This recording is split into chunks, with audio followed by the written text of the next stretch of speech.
to everyone. Okay, good. Yes, good evening to everyone and welcome to Real Talk, our social media program hosted every Monday. And, it's always a pleasure to be with you. It's a information window of the United Workers' Party and part of our efforts in reaching, young people and the social media savvy persons. And it's always a pleasure to be with you and to be, at least transferring information and being a source of information with respect to the issues that plague us on a daily basis. And so we want to thank everyone who has already tuned in. Our apologies for the just late start. Can you hear me? Yes, we are. Yes, certainly, and you're bright. Can you hear us? Yeah. Yes, I was trying another phone. Very good. You look immaculately conspicuous, and we must see. Thank you. Yeah. Okay, that's good. We were actually just starting off, so I was just welcoming the program into the environment, the social media environment, and we want to say good afternoon to everyone. With us today, we have a special guest with us today, and no stranger to Dominica, but a special guest in a different arena. And so we are very proud to have Miss Martha Augustus with us, the Roseau South declared candidate, and will be with us for the next hour. And we have also a esteemed political leader, Dr. Thomson Fontaine, who has always been with us all the time. And so, Martha, welcome. Let me welcome you. Normally, we have a little chit chat, and we actually just, allow our guests to just, welcome our guest and to say something of interest. So, an introductory remark to you, right away to the ball. We go right away. What do you have to say to the listeners? I know you're excited to be here. And by the way, congratulations on your declaration as the candidate for Roseau South. I heard you big time. I heard you, social media heard you, a lot of persons, and all the persons that hear is Roseau South, Roseau South, Roseau South, and that is very good. Roseau South has to be alive and well. And so far, it has been resonating. So, you are here with us tonight. A little intro from you. Yes. Okay, wonderful. Yeah. I'm not sure if you hear me clearly. I keep going in and out. I hear the sound in and out. Yeah, go ahead. But if you can hear me, I want to say good. I want to say good night to everyone tuned in. And for those of you who are not yet familiar with me, I am Martha Augustus, the UWP candidate for the Roseau South constituency. I'm very happy to be here on Real Talk this evening, together with Soso and our party leader, Dr. Thomson Fontaine. Thank you. Wow, you sound clear, yes, this is it. This is the kind of spirit. Come on, Doc. You heard Martha, and just in your intro, I sure you'd like to say something before we actually give the listeners an idea as to what we're going to talk about tonight. Your opening remarks. Oh, absolutely. To say good night to our listeners, and of course, special good night to Martha. It's great to have you with us on Real Talk as you make your initial, I would suspect your initial foray into social media. It's good to have you on board. Good to have you as part of the team for a very important constituency, the Roseau South constituency, among probably one of the largest constituencies that we have. Now we have been having a little bit of problems earlier with the connection for Martha, so we just have to hope that she's gone again. So we hope that she's able to join us again. But it's good that we're able to have her, and hopefully when she comes back on, it can be uninterrupted. But let's see. Yes, certainly. Tonight we will be speaking of, we'll be touching on some of the pertinent issues that we have been plagued with. For instance, we're going to talk about, electoral office and what is happening here, some of complaints that we have been receiving, and also we'll touch an area in the health sector.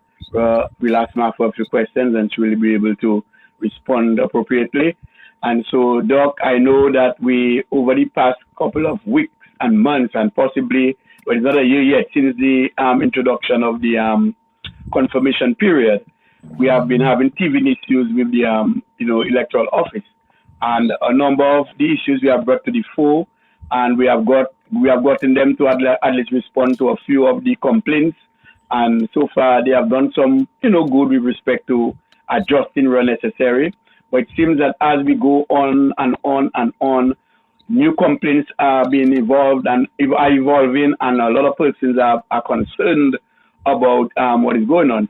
One such recent complaint that we have had or we are receiving is that persons who are actually registering new registration, they are having issues with some residency requirement, or if not, they are just turned back without reason. And I'm sure you are going to lead the discussion on this to tell us what has been happening, because we have had a few persons going to register. They've come from overseas from studies, and they have been told that they cannot be registered. So, Doc, having said that, what can you tell us about this aspect of the law relating to persons who are actually on study and persons who are on diplomatic missions? Yes, so I was trying to bring up the relevant law part of the legislation, but it came as a huge shock to me personally today to learn that at least two students studying abroad returned on this summer vacation. They went in to register for the very first time, and their registrations were rejected by the electoral office. Now, the electoral office apparently rejected their application on the strength that they were not residing in Dominica. But the law is very clear. The legislation is very clear that students and diplomats are treated as if they were always in Dominica. And it says that bona fide students who are studying abroad are considered to be residents in their family's home address. So in other words, their parents' home serves as their address, and they never, to put it another way, the residency criteria does not apply to students and to diplomats. And you'd think that the electoral office would know that. And the question then becomes why it is that the electoral office is trying to disenfranchise first-time voters. I've never heard anything like this. Before you would just go in and register as a first-time voter. You're Dominican, just turned 18, you're going in to register for the very first time, and your registration and your application is being denied by the electoral office. And in this case, the individuals are known United Workers' Party insiders and supporters. And it seems to me that that is a deliberate attempt by electoral office to continue to interfere with the voting process here in Dominica. And that is quite simply unacceptable. Martha, you have heard it. What's your reaction to this? This is very unfortunate, because it shows clear victimization of the process, and for the citizens of Dominica that are being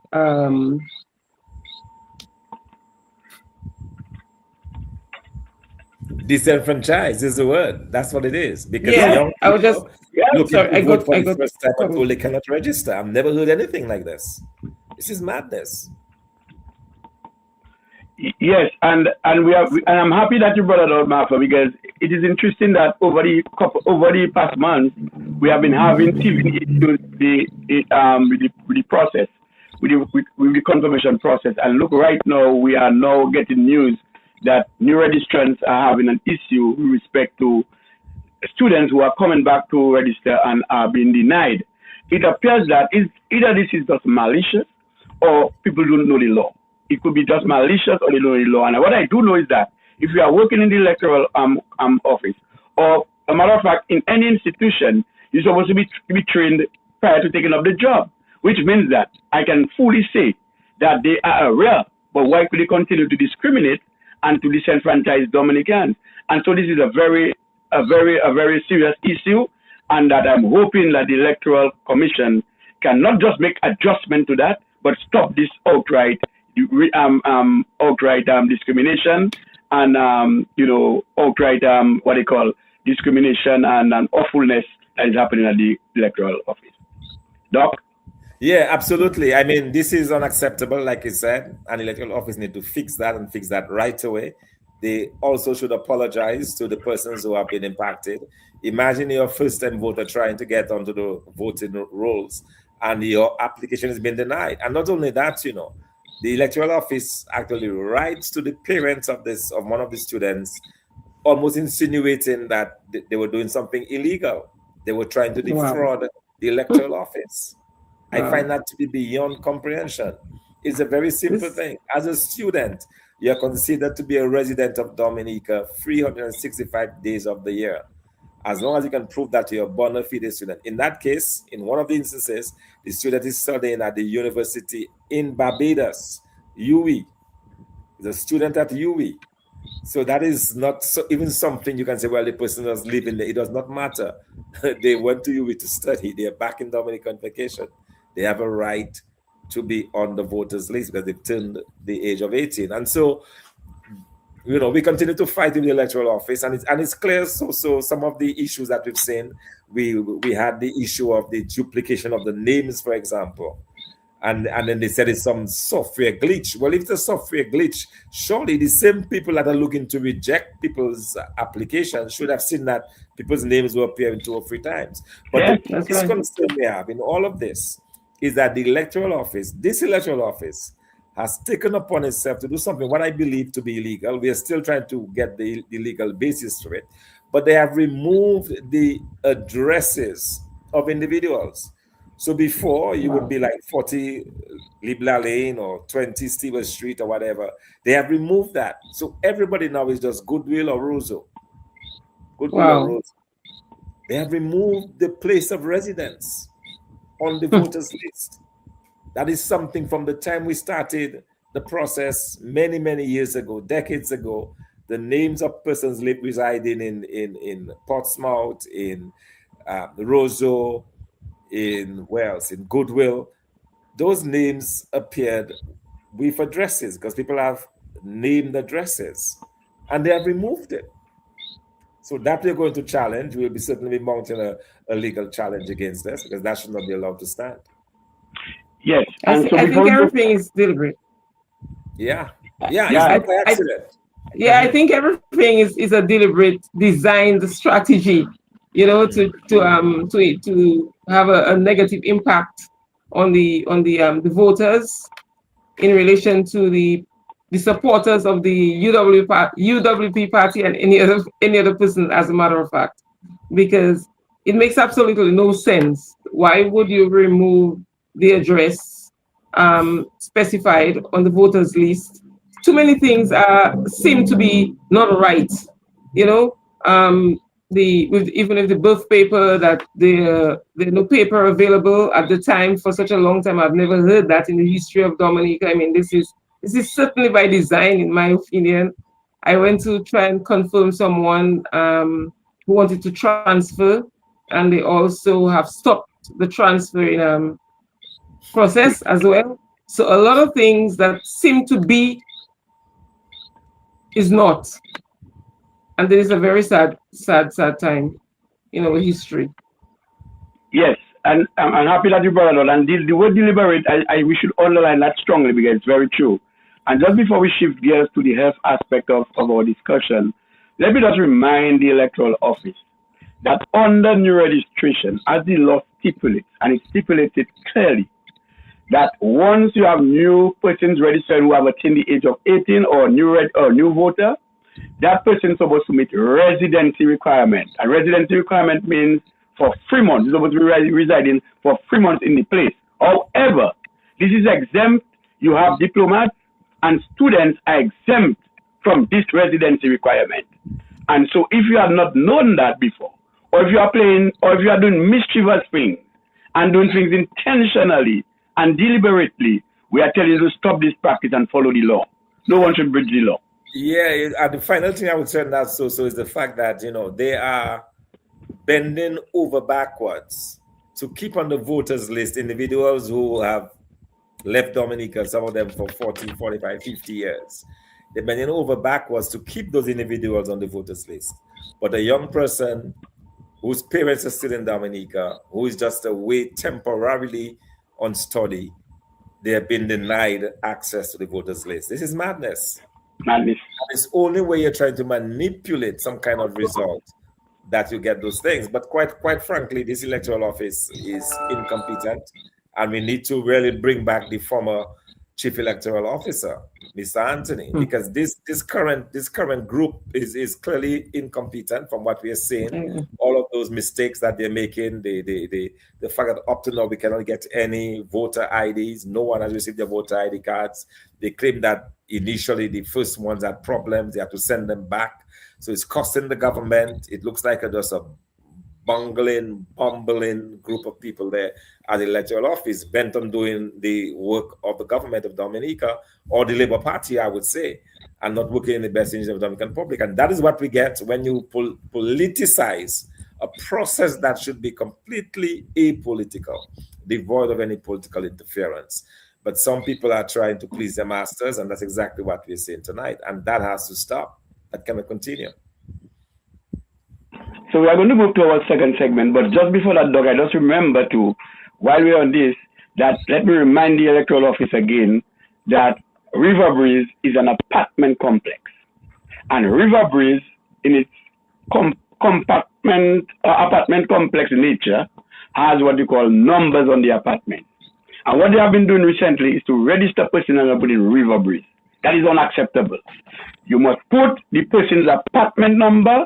So when we are going to verify the names, we know that we are going to a certain apartment to verify whether that person lives there or not.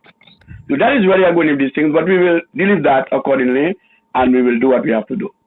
But lady and gentlemen, gentle lady and our gentle man there, our political leader, we have been seeing recently, and we have heard many complaints with respect to our health situation in Dominica, our health sector. I mean, all is not well. We know that all is not well. Everybody can boast about a state-of-the-art hospital. I am not one who believes in a state-of-the-art building and not the state-of-the-art service and all the amenities that should make it right for good health care. I believe in good primary health care, and I believe in secondary health care and so forth, tertiary health care. Fair enough. That is okay. But the situation at the Princess Margaret Hospital, as it were there, that we have limited supplies, patients are being, sometimes in most respect, not being able to get what they deserve with respect to being treated. And so we are plagued with a number of issues with respect to the health sector. And by the way, as we on that, let's just commend the nurses who work very hard and the doctors and all the staff at the hospital and the respective health centers who are trying their best. Who are trying their best with limited resources and operating under adverse conditions.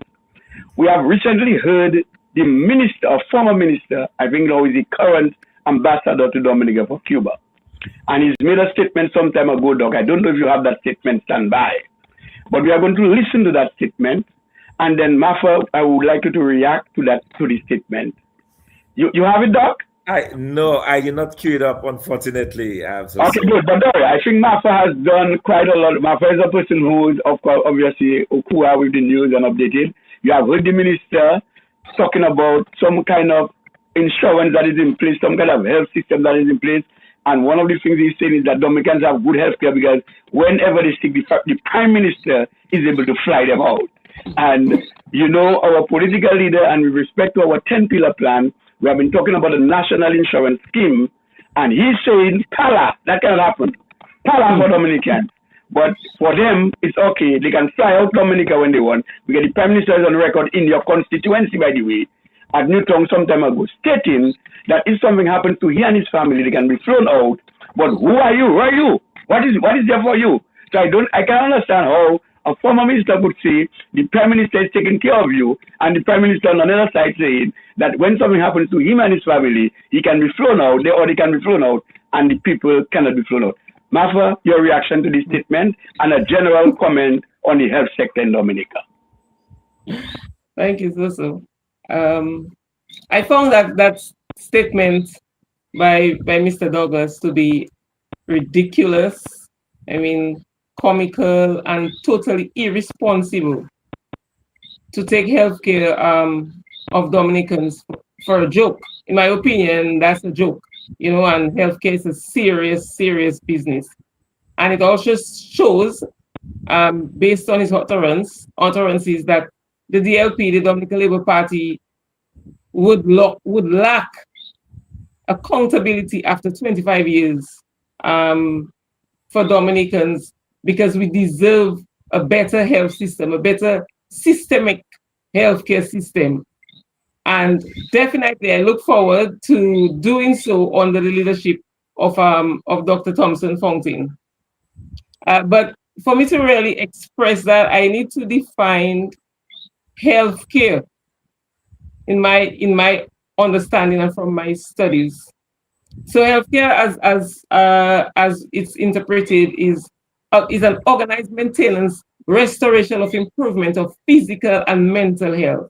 Okay, it relies on prevention, on diagnosis, on treatment and recovery services delivered by trained individuals. And that is as of the World Health Organization for what healthcare means. It's really a state of complete physical and mental and social well-being, not just the absence of disease. So for Mr. Douglas to speak of someone can walk up the steps of the financial center to get help, to be flown out of Dominica, it shows that we're not prepared. We're not prepared. Flying a patient overseas for emergency treatment is not the same as providing quality health care, right? Or even health insurance. It's certainly an admission that the required care is unavailable at home. And so I would not even make that statement, because it's saying that we don't have that systemic order back in our country, and that shows failure upon the government after 25 plus years. That should not even be something that should be uttered. That's shameful. Healthcare is about accessing health before crisis, right? Good healthcare means people can receive timely diagnosis, treatment, surgery, medication, and the likes, and we need those special type of care in Dominica / with the trained individuals.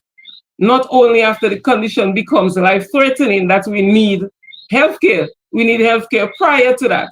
And what Mr. Douglas is saying, that healthcare, the healthcare that his government is giving is a ticket to get outside of Dominica to access healthcare. I mean, this is really a joke. Honestly, I would ask Mr. Douglas to really look into the definition of healthcare rather than uttering those unconfounded or that kind of unconfounded expression.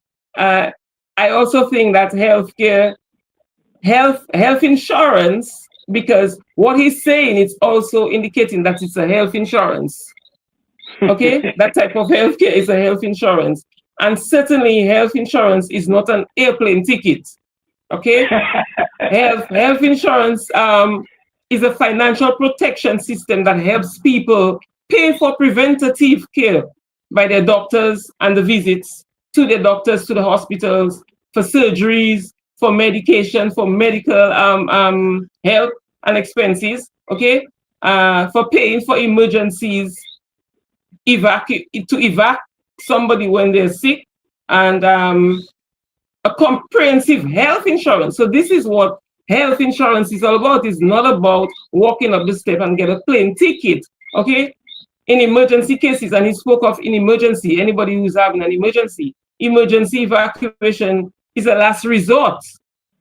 It's a last resort. So why are we thinking that we need to walk up? And I need to stress on that for Dominicans to understand that an emergency, what if I'm not able to, or my family is not able to be flown out of the country in that emergency situation? Because you should have there could be a situation where someone has a blood clot, okay? And because of the difference in the atmosphere, then you're not able, you have to be stabilized before you can be flown out. Right. So what is going to happen to that patient, even if they get a ticket to be airlifted elsewhere? They might just stay there and die. So what we need is a proper healthcare system in Dominica that affords us to be able to be treated here. You know, granted, there are some things that probably need more intervention that we may not have, but the basic necessities should be here, which affords us that kind of treatment. And many illnesses are not emergencies. Many illnesses are not emergencies. So people suffering from for example, cancer, kidney disease, heart diseases, diabetics, and they need diagnostic tests. They need diagnostic tests and they need ongoing care. So are we going to be flown out every time that you need to see somebody who suffers with kidney failure? Are they going to be flown out every time they need to be dialyzed? No, everything should be here so that we can access our treatment right here in Dominica. So flying someone out after emergency does not address that everyday healthcare need that we so require in Dominica. A strong healthcare system saves lives, definitely, before they become emergencies. A strong healthcare system, it will save lives before they become an emergency. So why wait for the emergency, then to walk up to the financial center to get a ticket to be flown out? This makes no sense.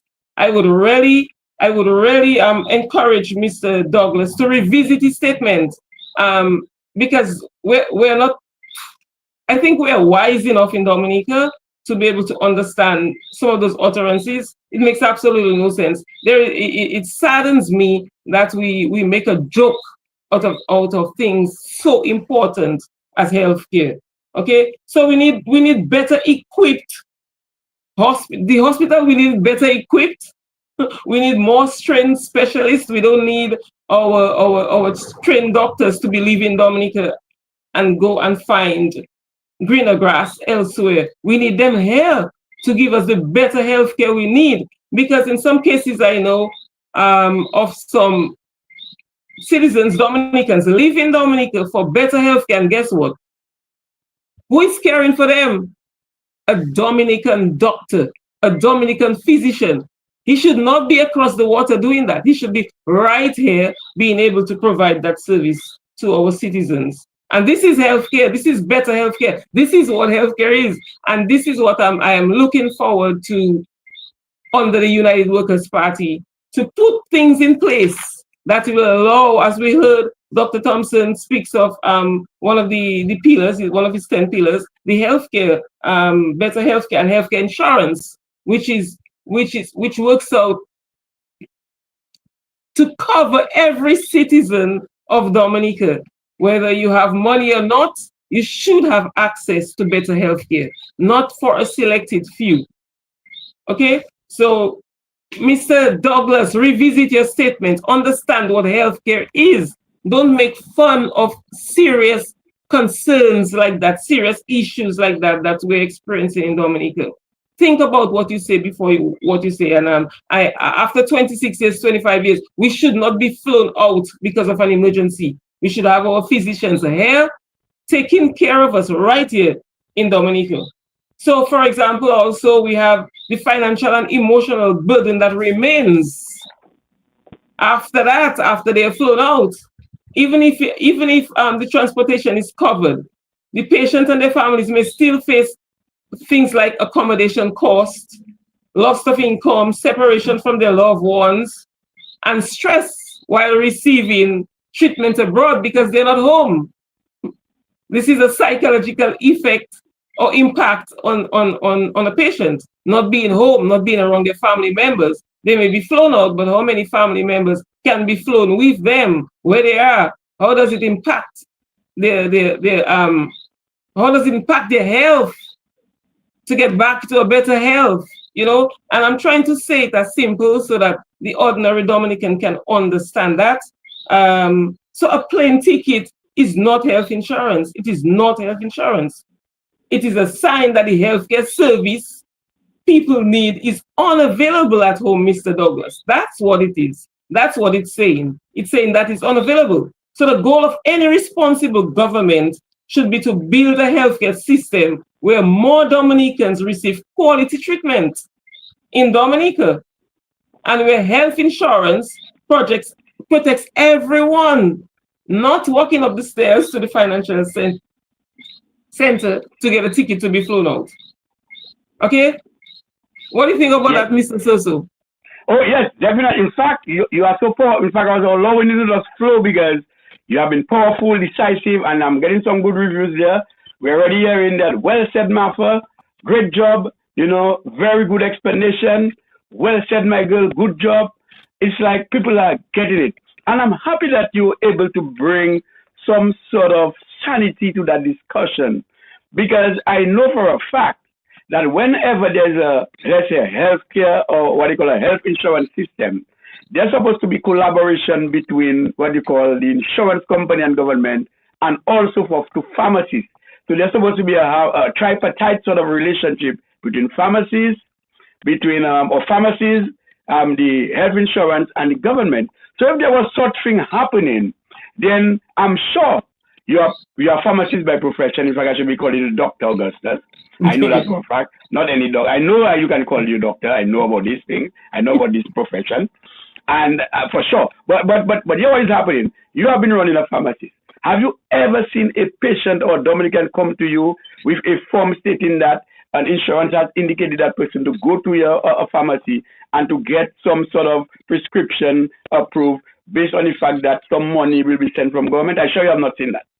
I've never seen that. I have worked with that actually outside of Dominica. I've worked with that in Barbados, in Antigua, where the medical benefit system allows that to happen. So most of the patients, if you're not able to find a particular medication at the hospital, which is a hospital drug, then you can go to the private pharmacies. That program is set up that the private pharmacy would dispense the medication to you, and the government system in return will reimburse the pharmacy. And this is part of proper health care, because when the patient leaves the hospital, or their loved one is in the hospital and the family has to come to the retail and private pharmacies, then they're going to have to pay for it out of their pocket.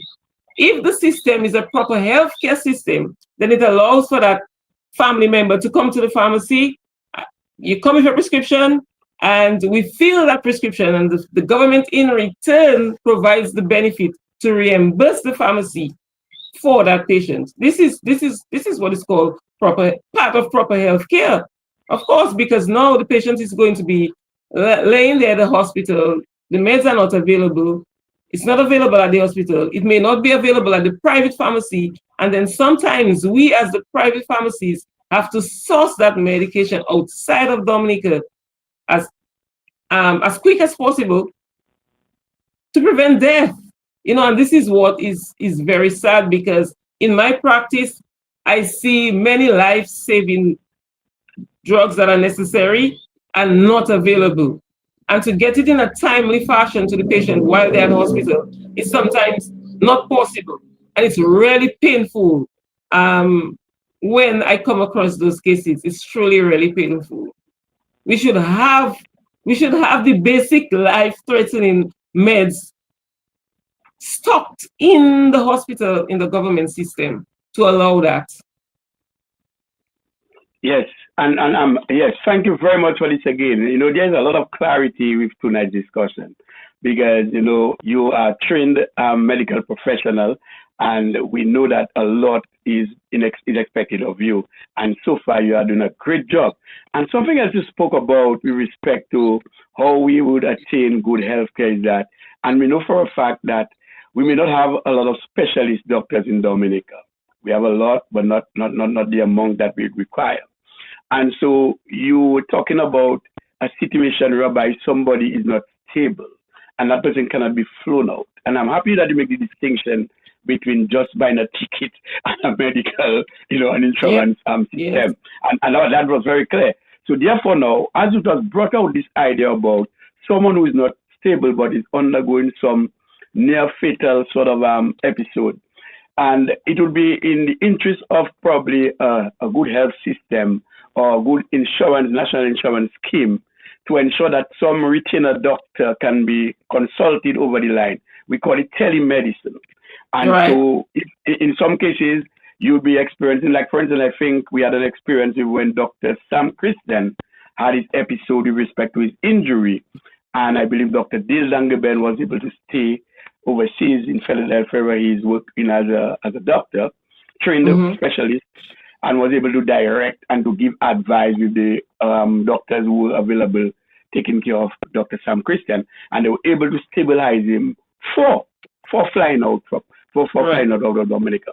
So that in a sense to make sense because you may not have all the expertise available, so you'd want to have what you call telemedicine sort of aspect where you could call persons who know about the situation that is happening right now, stay on the telephone, communicate with your next medical person, and to have this person, instruct and give direction as to how you do. So you have already brought other things. So I want you to just talk on this a bit and to tell us if that makes sense and how it's benefiting patients in a situation like what you have said there. Of course, this is a great point. It's a great observation. In the era that we are right now, everything is online with all the robotics, because even in my time of working within the United States, when you work in the hospital, you have a few specialists who are not available at the hospital at the time. They're located in another state. And so they have that robotic medication thing going on. So the doctor would be, for example, in state A, and he would communicate with us in state B and treat the patient right there, whether it's a life-threatening situation or not, but able to walk through the treatment process with the other healthcare providers. And I think this would be definitely a great addition to our healthcare in Dominica, because as I said, you may have a patient who is unable to be flown. They have to be stabilized. And we've seen in many cases where a patient was not able to be flown. And so they died, and that is a sad situation. So in this case, if we have the telecommunication going on, we can link with even our own doctors who are specialists over, whether it's in Europe, in the Americas, and they're able to communicate. There is no barrier in our language, and so they're able to clearly communicate how we can stabilize that patient until whatever measures need to be taken afterwards. So this is what we call good healthcare, Mr. Douglas. It is not a ticket. It is not a joke. No, I'm serious. This is not a joke. It is not a joke about what. I mean, this is ridiculous. You want to debate on something, and this is the point that you're using. You're making a joke out of a live situation. It could be something it could be a family member, someone close to you. This is not a joke. Let's take this thing serious when it comes to health care. It is a serious. If the nation is not healthy, nothing can happen. We're not growing. There's no production. So let us get serious about health care, Mr. Douglas. And I think you should really revisit what you say and even make a statement if you were being funny, but you don't make jokes with such a situation. Yes, and I know, Doc, you want to chime in on that, but let me just take a few comments, and then you will because you've heard Martha very explicit, very decisive, and she's coming out over very coherent, and she's just making the point, and everybody's liking it. And somebody saying Martha is on the ball. Mr. Douglas, or I like to say Ian Douglas' statement was utter rubbish and foolishness. Good night to all. Somebody saying, I can't wait for the UW to take office. Next day will be a holiday. So you see the kind of joy. You see, people are already starting to feel the wave, the blue wave of change. And even if Martha present, people starting to feel she's just talking it, but healthcare is already transformed already. Doc, what are you saying? I could not agree with Martha more. We have a situation where this government, after 27 years, you have a situation where the health situation in this country has actually deteriorated. In other words, our health situation in Dominica is far worse than it was going as far back as probably in the 1970s. In fact, I was boasting to somebody some time ago that in 1979, after the May uprising, 9 individuals got shot. 9 individuals got shot. and only one person died because the hospital in 1979 was able to have operations and save the life, including a young boy, a young SMA boy who was shot in the head. Wow. And they were able to save 8 of the 9 persons who got shot that day. Wow. And I'm thinking if something like that would have happened today, more than likely all 9 would succumb. That is how far we have come, how far down under the Labour Party our health system has deteriorated. So when a very senior member of the Labour government talks like that, it tells you that these guys are not serious about Dominica. They're not serious about the health of the people. They're not serious about what's going on in this country. And all the more reason why we have to vote them out. All the more reason why Dominicans have to say, man, it's time to get people in this government who are serious about their lives, who will take who will put some value on their lives. Because it is a fact, Soso, that, and Martha, that scores of Dominicans have lost their lives because of the poor health care system in this country. Scores of Dominicans who otherwise would have survived have lost their lives because of that poor system. And there is no insurance scheme. And so we have announced publicly that we'll have a national health insurance scheme. And this government, who has never thought about it, never had any intention of doing any such thing, suddenly are trying to, sow some kind of confusion in people's minds, saying, well, we already have it.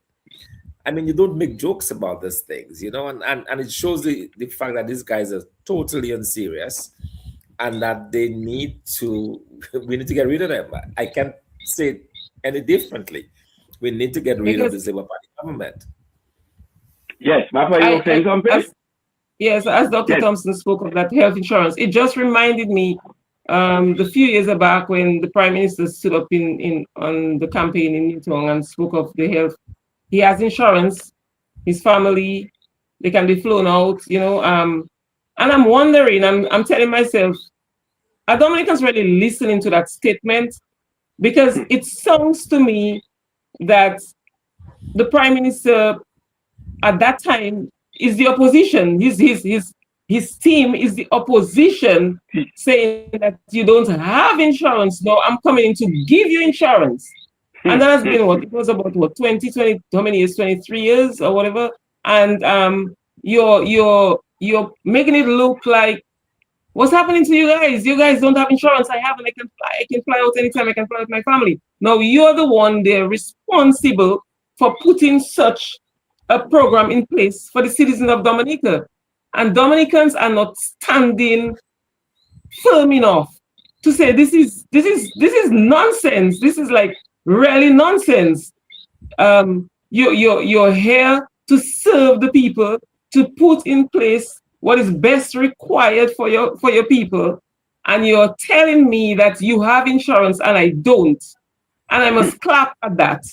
No, you should have already had that insurance in place while you were even thinking of yourself and your family. Dominicans should have been thought of at the same time, and it's very shameful.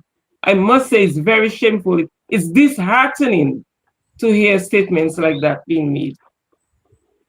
Yes, and someone is saying there again that, the lady knows what she's talking about. Very good point. And someone say, I went to the eye specialist, just to strengthen our point, that I went to the eye specialist and the doctor was virtual with an aid. Imagine that.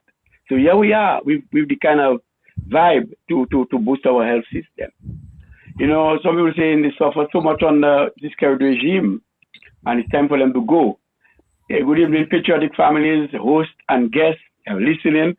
And so, Doc, I know with the 10-pillar plan, we know that the budget is almost ready to make it, what happened, 26 wrong? And we must understand it too, that when these guys came in government, they met the national debt at $382 million thereabout. It is right now unjustified to be $1.2 billion. 4 times. 4 times, yeah. And one will open his eyes and say, I'm not seeing value for money. And we're all not seeing value for money. But yet they will come again with a budget about 1 point something billion and hardly been spent, because it's one thing to present a budget estimate, but it's another thing to evaluate the budget spent and to see what is actually spent against what was forecasted. And so I know they are trying already to steal some of the ideas we have with respect to shared prosperity for all. And we also say that there's a correlation between shared prosperity for all and shared responsibility, because Dominicans will have to put their hands to the wheel to have shared responsibility in work so that we can have shared prosperity for all. So we are going to put Dominicans to work, and they themselves going to do it. But I know that the budget has not been read. There's a date. And I know as an economist, you have been hearing again, Jamie and Douglas again on his case tonight.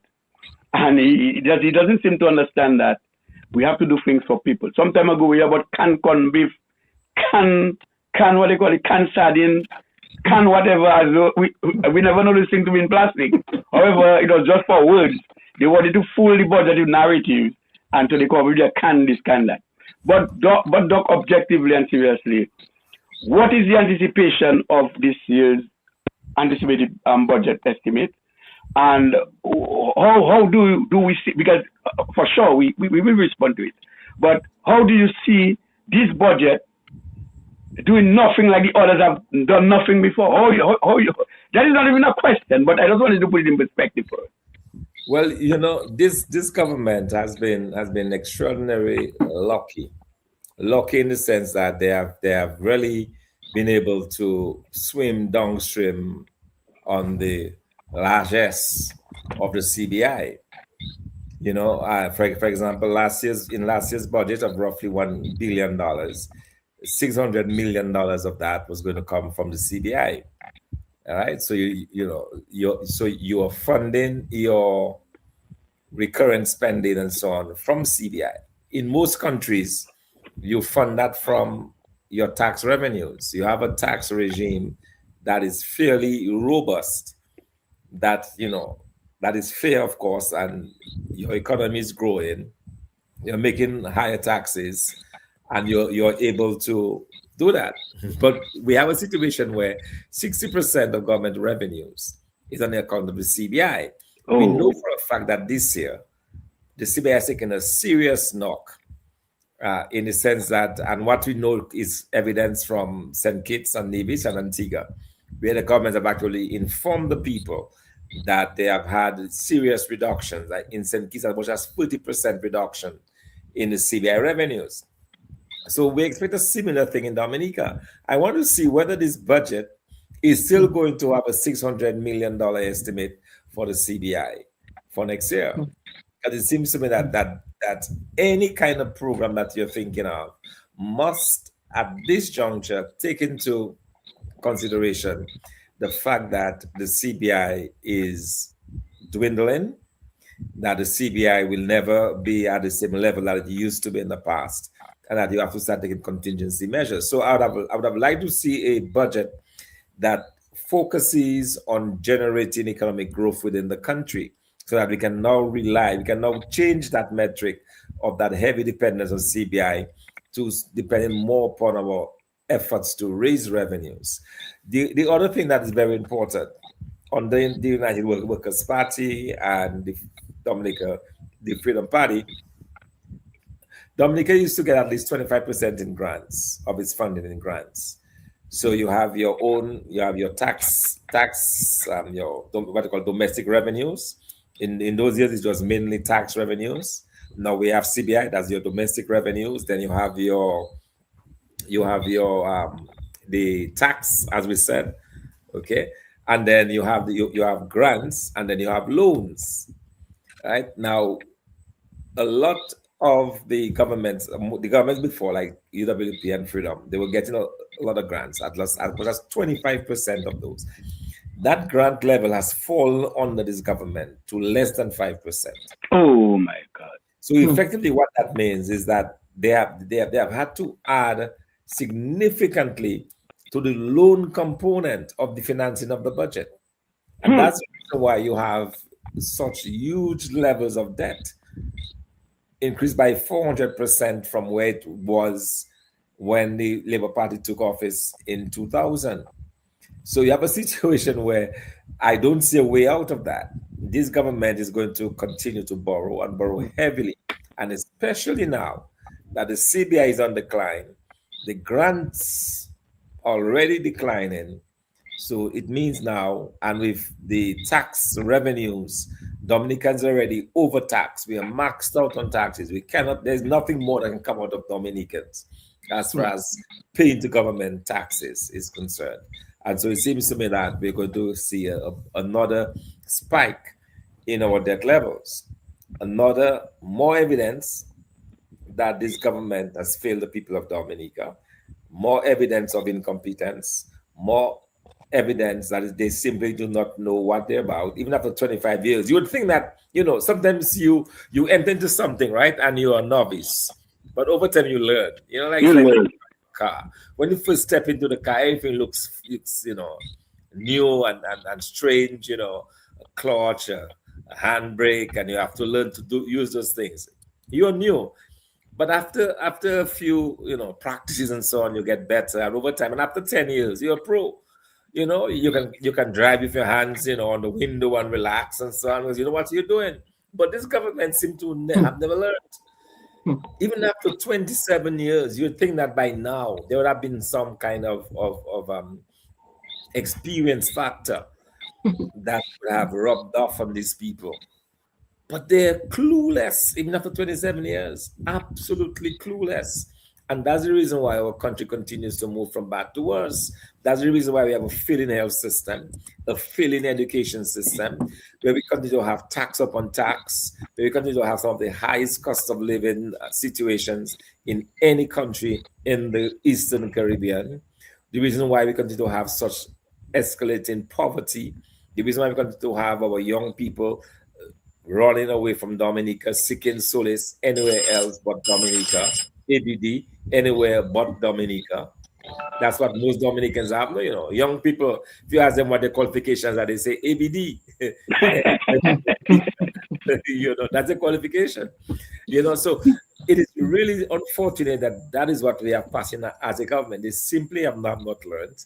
And this is a real test for them with this budget cycle. So I want to see, I suspect they pushed it into August. We've never had an August budget because the year ends on the 30th of June every year, the fiscal year. So they are a month and a week late. And you wonder if it is because they're trying to make some last minute adjustments. But again, the level of incompetence is such that I'm expected to see a budget riddled with errors and inconsistencies. Yes, and after I want to react, but before that, I want to speak on a point Dr. Thomson Fontaine has actually echoed and expressed. And as you talk about the learning curve, and we know about the efficiency curve, and as you get better at what you do it over and over again. It's supposed to be a pro, as you said, and it seems to me that they're not learning. And I can understand how somebody could be in government, leading a government for how many years now, and still has still not mastered the way to do things and to manage this country. So what we are saying at this time, we don't want a good politician, we want a good manager, and we have this in Dr. Thomson Fontaine and his United Workers' Party team to actually celebrate and to bring economic prosperity to the people of Dominica. Someone say they're listening from ticks and kickers. I stayed up just to listen to Martha. Power meets power. Workers all the way. No health, no wealth. That is true. No wealth, no wealth. Martha, you're on fire today. Yes, and someone said, my good friend Owen Prosper. Owen, how are you now, man? I have to give you a visit. Good evening, patriotic families, especially hosts and guests. I'm listening, and he's saying also that, you know, this guy, Prime Minister of Dominica, is a compulsive liar. You know, everything that he says, you know, he really doesn't mean anything that he says. Nothing comes out from his mouth doesn't matter to anybody. And we are saying okay. Right, so yes, we had that. But Martha, you've heard the political leader stated that, you know, it's not nothing much that we expect to see coming from this budget that is going to be presented just under a week again. And we have seen, and we will witness a decline in the revenues of CBI, obviously, because we're under pressure with the Americans with this. And the reason why we're already under, Doc, and we always forget to say that, you know, we're already under pressure with these guys, you know. So we cannot go to England. We are going. In fact, somebody just called me and told me this afternoon there, I was on a chat with the person. And the person told me that they passed immigration already last week. They came in, they gave them a month initially. And then now the person's sister is calling her to tell her, that person, that look, they say they only give them 7 more days. So I don't know, big guy, I don't know. I just say, and I'm trying to verify that, and yet person told me, yes, that's what she was told. So in 7 more days, she had planned for a month, but in 7 more days, she has to leave the United States. So that's why we are under pressure. So my friend, I've heard all of these things, and I just wanted to interweave in all of what is being said with respect to what you believe, what you perceive that budget is going to be. Because healthcare, for instance, over the couple of years, I've done the analysis. Over 10 years, we have seen a decline in the amount of money applied to the allocated to the healthcare system. And not only that, even if monies were allocated, at the end of the exercise, even monies allocated will actually slash in half again. So we have never really realized the true budget allocation, far less for the budget spending for that ministry. So your own perspective on this. You're right, Soso. I am just prepared to listen because I have never seen anything came to fruition over the years that I've been listening to the budget and what is allocated to the healthcare sector. I really haven't seen anything. So I am hoping that I see something. I'm hoping to hear something. I know I might get something from the 10 pillar, including the healthcare plan under Dr. Thomson Fontaine, what we are looking for. And I'm just waiting to hear because I am not thinking anything positive is going to come out here. Just as the utterances of Mr. Douglas, I think I am going to be hearing the same thing. So I'm not looking forward to anything as powerful as I would expect it to be. Yes, and just to support you, I just got a text, a young person saying, well, so good afternoon to you. You all are doing a great job with the political leader and Martha on stream now. She's elated, she's eager to see change, and she's saying, well, Martha is a good asset to this team. Martha, you have to take credit, take a bow, because young people are listening.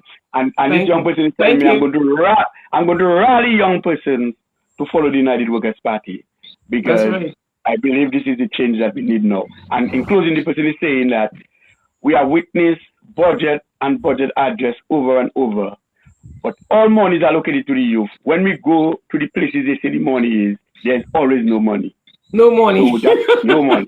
So the person is saying, that's my point. Yeah, that's the point. So to your point, you are correct. To your point, you are correct. Well, that's what I'm telling you. So I'm not sure what I don't know what to expect. I just have to listen because it's the same thing over and over. I would add as well, it was, I think it was 2 years ago in the budget, the government had allocated land for the young people, right? Oh, yes. They said, okay, give people land for $1 a lease. Not one young person has benefited from this. Not one. Not one. Persons I've met, because that's one of the questions I've been asking. They said, no, we have written, we've been asked to write. They've written, and they're still waiting. The young men in my constituency extremely frustrated with their PAL rep. They said that they were given false promise that they would get land to work. They want to work, and they're still waiting. So you have this government from time to time making those really desperate appeals in the budget, hoping to catch votes, and at the end of the day, they cannot deliver. And that's a classic example of this, where you promise the young people, knowing the really dire condition of our young people, knowing the fact that they need to find work, and they're saying that they want to, if it's agriculture, they're prepared to do whatever it is to make some money. You promise that they're going to give them land for $1. Lease the land for $1, and not one person can say that they have gotten land under that scheme of the government. Wow. Yes, yes, and it's a fact. But we also said, while it was a good move for the government to identify certain lands to give young people, we said that there's supposed to be something complementary to it. We said we cannot give people land just to work and do not give them the necessary infrastructure. What we mean is that you cannot give me a piece of land, and in that area I'm experiencing drought, and I do not have irrigation or availability of water. You cannot give me a piece of land. I'm in a wet area, and you're not draining the land. You cannot give me a piece of land, and there is no access. So again, the government, and you cannot give me a piece of land and leave me halfway because I don't know what I'm going to plant. We say to do the necessary analysis, do the market analysis, and identify crop or crops for the person to plant and to sell. They cannot identify market, so they do not want to get trapped where they allocate lands to persons. Yet when those persons plant, they are unable to sell to a direct market. That is some of the constraints they experience, and they will not tell the young people that. But we're thinking ahead. We said, look, it is okay to give land, but it's also okay to complement, to have some complementary package with the land. Not just about land, $1 a square foot, $1 an acre, and boasting about it, but it's to make sure we put the necessary some infrastructure in place, and even a credit bureau, and even some credit facility at the respective bank, mainly the bank, where you can have half grant, half loan. So all these things will help, and not that people just come and get money, but you have to draw up what they call a business plan, gets approved, and something feasible, so that when you look at the business plan, you will see that it is going to be, it's a workable plan, it is viable, and it is going to transform the business and to make sure that business is viable. So that's how we want to do business in Dominica, not just pie in the sky. So we have put them on track, and that they realize they have not completed that project. They don't have about a quarter of the idea, but nothing else to finish it, so they have to abandon it. So, Doc, I'm happy you put that perspective on it. We are almost out of time, but let us read some. Doc, somebody asked, before I take next the suggestion, somebody asked, are the non-cash donations candidates part of the revenues? Example, if America donates a boat to the Coast Guard, or China donates, let's say, a vehicle to the government, shouldn't these non-cash items be part of the revenue streams of the government? I mean, it's technically it's not revenue. One could argue, well, it saves you, it substitutes your own revenue. So instead of using your money to buy a police vehicle, then you get that from overseas. But the fact of the matter is, that's not necessarily true. If you do not get it, you will just do without it. All right. So there will be no Coast Guard vessel. It doesn't mean that because you have it from as a gift that it would save. If that was the case, if that was that direct link, then yes. But in the case of this government, maybe not. I would not treat it as revenues, but as a gift, as what it rightly is. It's a gift. Yes, so we trust your word. You are a well-renowned economist. You know what you're talking about. Somebody saying there, Martha is very brilliant. You can see she has a passion for her people. And, Nep Packet, our very own Nep Packet, saying, during a period when Senkit was receiving extraordinary CBI revenues, estimated at hundreds of millions of dollars, US dollars annually, economist Dr. Thomson Fontaine, drawing on his experience as a senior economist with the International Monetary Fund, provided economic advice to the government of St. Kitts and Nevis, as it confronted both the opportunities and risks associated with exceptionally high CBI revenues. Dominica should have allowed him to do the same for us. Instead, what he did, they were chastising him. Had they they were in prison. Yes. And somebody else is saying territory does not allow young people to work, he has them begging. I would like Thomson to answer this question. How should the government report non-cash donations, such as when a boat is donated? Well, you have dealt with that. I probably have seen it late. Somebody says that agriculture will take Dominica moving forward. I think UWP government will be good in doing market. Can't wait for UWP government to come back to Dominica as a resident. Well, every good thing comes to an end. Martha, the people love you. They are saying that they are ready to support the United Workers' Party.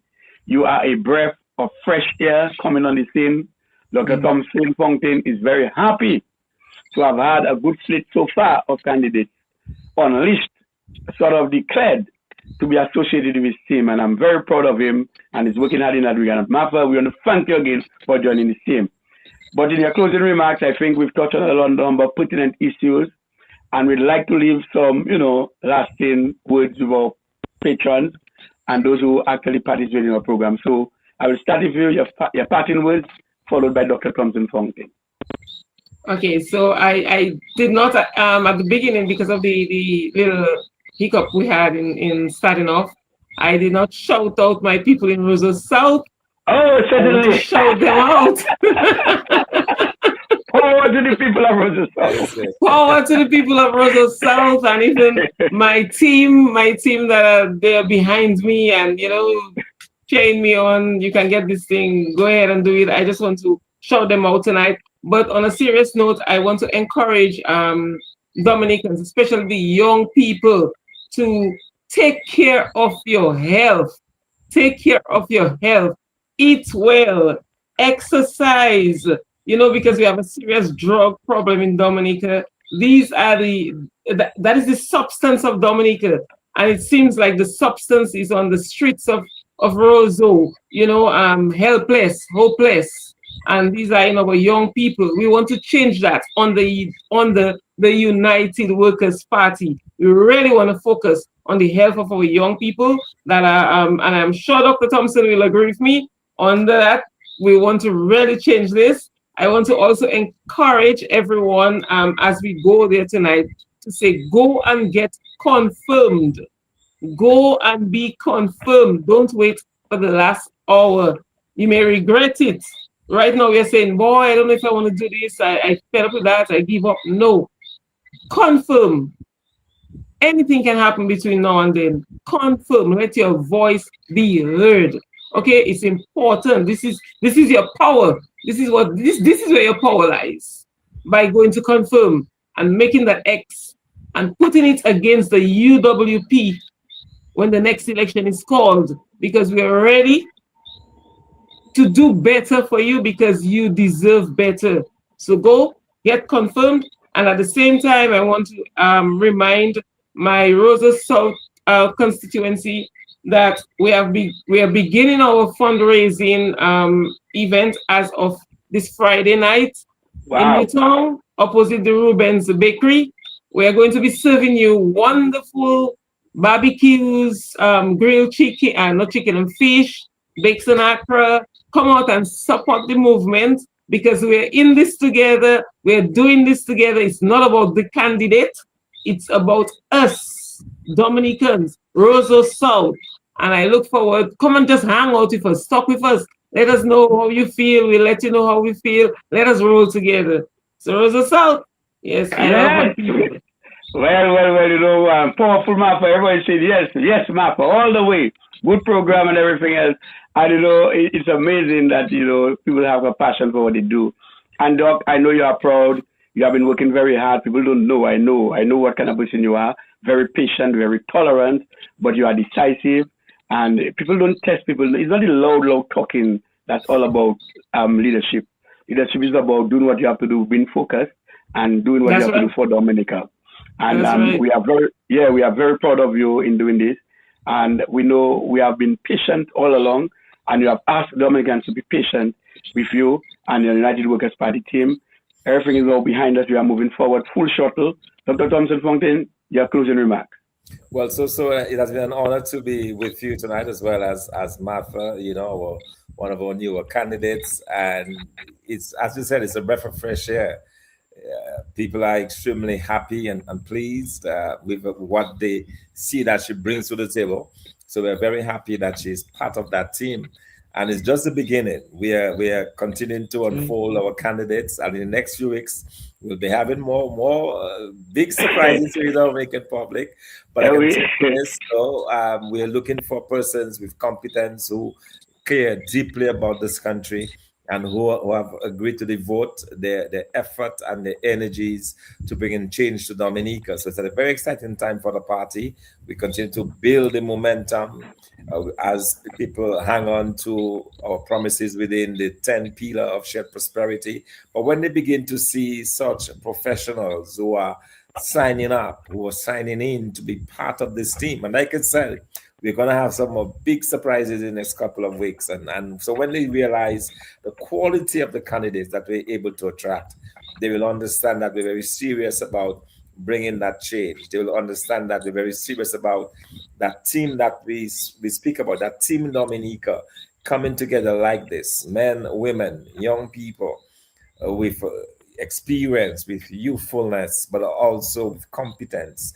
And to me, that is a great start for us. It's a great platform on which to continue to build. And we're very happy to have you, Martha. Thank you for being Thank you. Hand up for Dominique and for Yes. Yeah. Yes. Doc, it is interesting as we Danny, Brother Luge is on, and Brother Luge is saying Doc is very focused. And as we on this, we want to tell, when you see the Dominicans, Roseau South, Danny is enough for Roseau South. The man is the plan in his hand, and you should actually exercise your franchise. As Martha said earlier, putting the X next to the saw. So you'll be putting the X next to the saw, next to Danny Luge's name.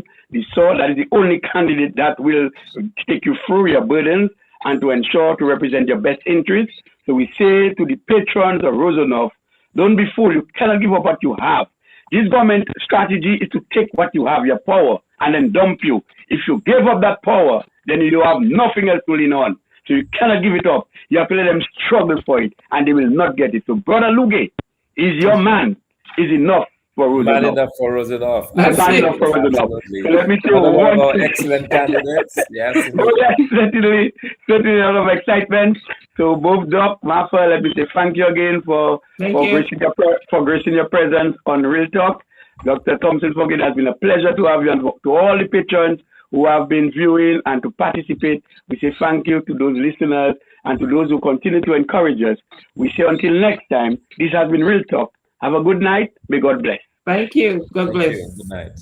Okay. Right.